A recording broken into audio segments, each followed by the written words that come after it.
Welcome back. All right, so today's quarterfinal game that I'm doing the review for, I'm watching a lot of it, but I'm going to do the review for this one. Sweden, Latvia. And what made me choose this one, there's two things. First off, Sweden, underwhelming in the round robin, and Latvia, inspirational story. So I thought, if Latvia can overcome Sweden, it doesn't happen. And this is really, it was a defensive clinic by Sweden in this game. Really, Latvia just could not get through that defense. They could not get shots on Wallstead. Wallstead might have been shaky today. We'll never know.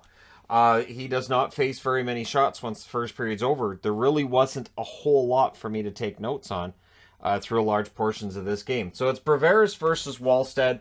I thought Breveris had a good game, but again, as I've been saying, the goalies for the underdogs usually will end up being peppered quite a bit with shots, and they end up putting up some pretty good stats as a consequence. Early chances for Latvia, they definitely came out with the edge, and I thought that was really key. I thought if Latvia is going to have a chance in this, they have to come out and play and be aggressive. Dukers had a chance kicked aside. Sweden then presses. They don't get any shots on their play. And I thought that Latvia did a good job of shutting down the Swedish offense as well. Stakastad then has a rush that's defended. The Swedes press at 3.5 minutes. Lokmalis then had a rush opportunity that was saved. The shots are 3-1 for Latvia 5.5 minutes into this. They came out ready. Ravinskis then steals, rushes, but he didn't have any support on that play, so it kind of petered out. Both defenses were causing turnovers at this point in the game, and that was a feature throughout this game. There's two ways to look at this. Either both offenses had a hard time holding onto the puck, or both defenses were aggressive and causing those turnovers. Really depends on your point of view with this. So Latvia presses at the half, and that work ethic. The work ethic was really paying off. The shots were 6-2 in their favor with 9 minutes left. The rest of the way, the shots would be 22-6 in favor of Sweden. So it doesn't stay that way. Lysell has a rush opportunity, but the Swedes can't set up the press. They finally do get some pressure with 7 minutes left. Edvinsson was everywhere on that shift. It was like Edvinsson went out and he's like, all right, I'm gonna make this change happen. Ogren then had a rush chance that was held. Stjernborg fires wide on a rush. The Swedes had some momentum at this point. Things get scrummy after a hold by Breveris. Not a lot of that back and forth, definitely not NHL level, but there was a little bit of that today in this game. Ozolinsh goes to the box on that play for a cross-check in front of his goaltender. And it was a bad penalty. I'm going to be honest, a bad penalty because the whistle's already gone, so the cross-check, you don't need to do that. There's a shorthanded break that's defended by Andrea. I'm wearing Flyers because Andrea is their property, and he's been very good. I've talked about players that have stood out in this tournament. Andrea's been one of the best players for Sweden. Rosen then has a blast that's held. His next one is not. And it was a fantastic pass by Lysell. It's a one-timer by Rosen. There's no chance for Breveris on that. And at 16:44 on the power play, Rosen from Lysell and Stakastad. So that power play, lethal here. And yeah, Latvia will probably look back on that and say, man, we could have had that perfect period. Swedes then pressed for another. They had 7 straight shots to that point. No Latvian shots in the final 9 minutes, right about the halfway marks when they got their last shot. So consider that rolling over into the second period with the scores 1-0 Sweden. Edvinsson has a shot that's blocked as the Swedes press early. Latvia cannot get through the neutral zone. Absolutely great job clogging up the center spot by the Swedes, and if you got into their zone, again, just the clogging. Olason's denied in close. No shots for Latvia 5 minutes in. Bergmanis loses the handle on one. The Swedes clear it out. Janssen, I should say, net feed, that won't go. There's a press by Sweden at 6.5 minutes. Ozolinsh keeps it 1-0 with a solid defensive play to prevent a goal. It's all Sweden. It's all Sweden at this point. Latvia is icing it. And that's the thing, I'm put right here. Latvia can only ice it, and they still didn't have any shots at 8.5 minutes. Icing the puck is one of those things that players are not scared of like they used to be. It used to be if you were guilty of icing, especially if it was on purpose, your coach wasn't very happy with you. It feels like in hockey now, just ice it, don't worry about it. It's a strategy that eventually bites Latvia, and you could just see now, and I say strategy like basically Sweden's making it so they don't have many other options, but they needed to get that center line before they dumped it in, right? So, all Sweden. There you go. Latvia rushes at the half, but that fizzles out, and 11 minutes in, Latvia finally gets its first shot of the period. They press briefly before Sweden clears it out. Then there was a post for Niederbach. Wallinder has a rush chance that's held with 5:07 left. Latvia gets a power play. They were still at one shot in the second period at the time they get this power play. There's a near miss for Lockmelis. Hodas had a blast that was kicked aside. Sweden clears it twice. Anderson's then with a whiff on one. Opportunities there. They kill that off. 3 shots allowed. So close, but then at 18:46, Latvia ties the game. It's Ozelinch from Lockmelis and Vilmanis. That one went off the post and in through a screen, so no chance on that one for Wallstead. Vilmanis then attempts to give Latvia the lead. So Latvia with a little bit of momentum at the end of the period. Wallstead holds there, and then there's pushing after a shot Latvia takes around the horn, and the Swedes thought that shot was late. So you kind of give them some pushing and shoving to let them know we don't approve of that around here. So it's tied going into the third. The most important period of hockey for a Swedish junior team, I'm going to say, in a very long time.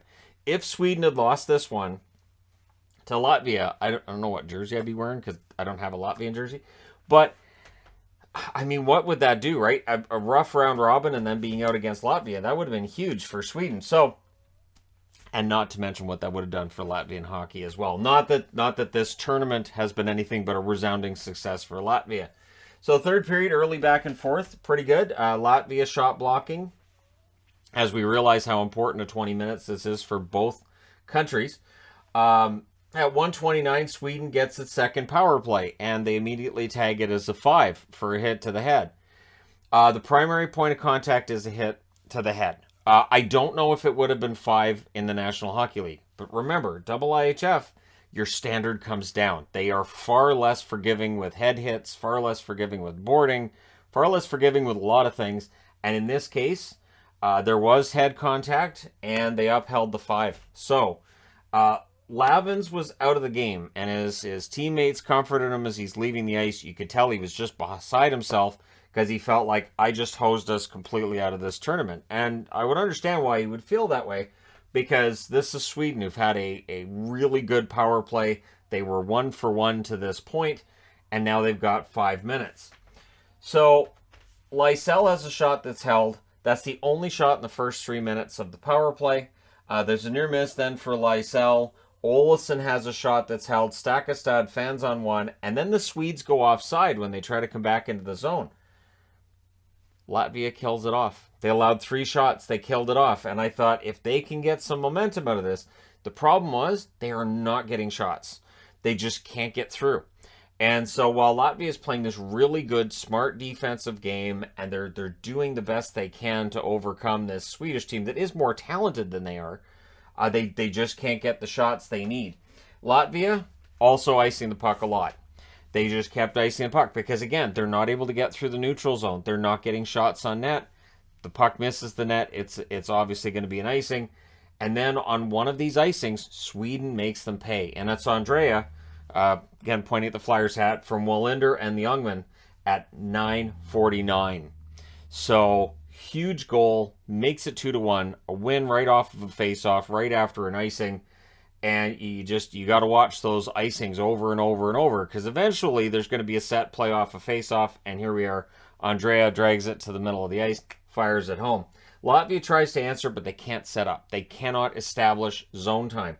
Rosens has a rush chance that was held. Latvia not getting enough on the net. I couldn't write that enough on the board. I could have just, in all caps, can't get to the net, and then I would have needed a second board. So Magnuson has a rush chance that's held. We get some pushing after that. So the frustration we had seen from Sweden at points in this game now starts to go over to the Latvian side. Understanding they're down by 1. They've got to push back. So a little bit of sandpaper going on there. Lockmelis sets up a press with 3.5 minutes left. Vilmanis fires wide. The Swedes clear it out. The Swedes control, and Latvia can't pull Braveris. They're trying around the 2-minute mark, about 2 minutes left. They're trying. They can't pull them until there's 45 seconds left, so they can't really set anything up. Sweden clears it out, and they put enough English on it that the puck doesn't cross that line, so they do not ice the puck. It's like they're showing off. Here's how you don't ice it. Bergmanis was then denied through a screen. I don't know that he was credited with a shot there because by my count, there's just the one shot by Latvia. So I don't think he was qualified with a shot there. I think it was one of the defenders that puck went off of. But Sweden holds on. They win this one 2-1. It's not the prettiest quarterfinal victory we're going to see today, but it gets it done. So Sweden moves on now to the semifinals. Your shots in this one, 11-6 Sweden in the first, 5 shots each in the second, and then 8-1 Sweden in the third.